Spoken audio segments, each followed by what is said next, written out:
এখনো পাহাড়ে বিরাট বড় সাইনবোর্ড সাঁটা আছে, লাগানো আছে, হাদা হুয়াল জাবাল।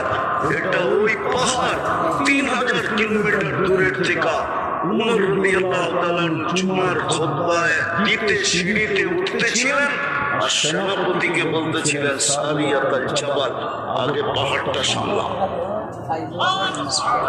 3000 কিলোমিটার দূর থেকে দেখা দিচ্ছে, চলে করে দেখে আসে।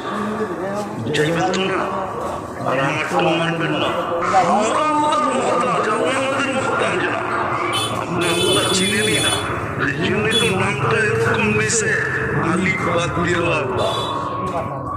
আল্লাহ লিখতে প্রথম আলী বাদ দেন, তারপর আল্লাহ। আল্লাহ লিল্লাহি মুলকুস সামাওয়াতি ওয়াল আরদ, নাম বাদ দিয়ে মুলকুস সামাওয়াতি ওয়াল আরদ, আমার নাম বাদ দিয়ে থাকবে।